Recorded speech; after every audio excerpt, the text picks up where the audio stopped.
Moldova's pro-EU president wins second term after defeating pro-Russian rival in election. The vote comes after Moldova narrowly voted for closer ties with the European Union in a referendum last month which was dominated by claims of Russian interference. Moldova's pro-EU president Maia Sandu has won a second term in office after defeating her pro-Russian rival. With nearly 98% of votes counted in the second round of the presidential race held on Sunday, Ms. Sandu had obtained 54% of the total votes, according to the country's Central Electoral Commission. This compared with 46% for Alexander Stoyanoglu, a former prosecutor general who is backed by the pro-Russia Party of Socialists. Ms. Sandu said in a victory speech that the government needed to prepare the country for parliamentary elections next summer and preserve democracy. She told reporters that she had heard the voices of all those who voted for her and those who voted for her rival. Despite her win, the election was marred by fraud. Flights from Moscow were put on for free to Belarus for Russian-supporting voters. It is considered that much of the fraud was masterminded by Mr. Ilan Shor. If you would like to know more about the convicted felon Ilan Shor, please watch to the end. Otherwise, please like my video and subscribe if you can now. Many thanks. Authorities say that Israeli-born Kremlin stooge, Ilan Shor, channeled $24 million to pay off voters in the EU referendum of October 20th, according to Reuters. The fugitive Shor has been hiding in Israel further to his conviction for an audacious fraud in 2014, which netted him $1 billion. The court found him guilty of scamming Moldovan banks for loans that would not be repaid. The theft resulted in a total loss equivalent to 12% of Moldova's GDP. Shor was born in Tel Aviv, Israel, in March 1987, but his family returned to Moldova in the 1990s. His father, Ilan Shor, was a businessman with interests in duty-free and travel retail. When his father died in 2005, the 18-year-old Shor took over the family business Shor Holding and expanded its reach, buying TV stations, an insurance company, and the Moldovan soccer team FC Milsami Orhei. Shor was president of Banca de Economie, one of 3 banks involved in the so-called theft of the century. He was also head of Duframol, Moldova's largest seller of duty-free goods. While under house arrest pending an appeal in 2019, he fled to Israel. According to Moldovan media, he now lives in Russia and obtained Russian citizenship in 2024.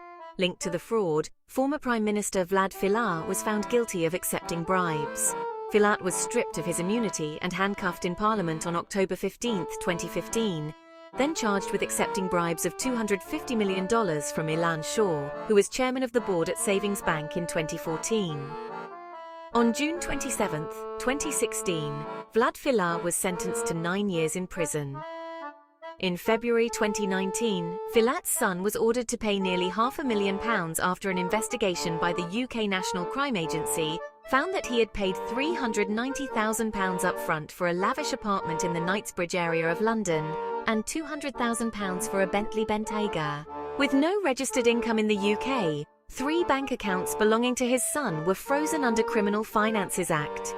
In June 2017, Shor was sentenced to 7.5 years of prison in absentia for fraud and money laundering. He appealed the sentence, which was subsequently increased to 15 years.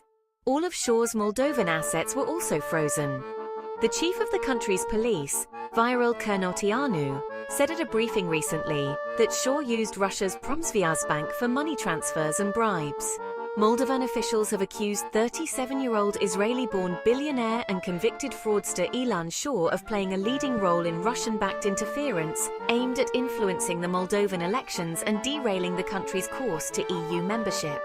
Moldovan President Maia Sandu said Sunday's referendum was marred by unprecedented outside interference, with clear evidence that foreign forces hostile to our national interests had aimed to buy off 300,000 votes.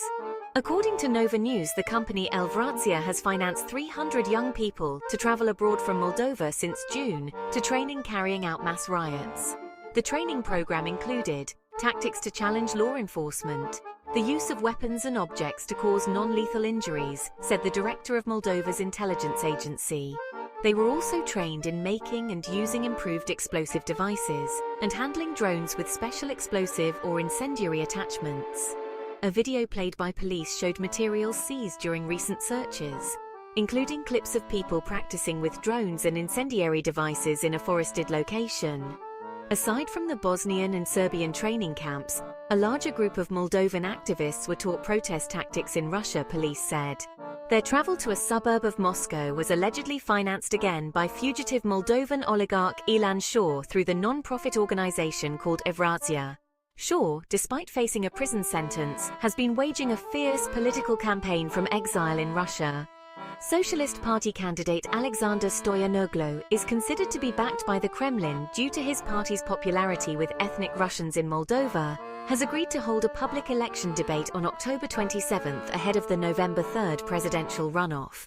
There have been further warnings of continued Russian interference, though.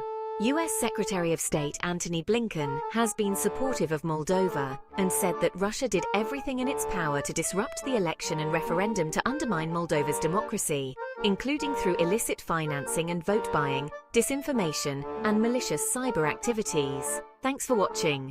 Further news of the Moldovan election will be added as it arises.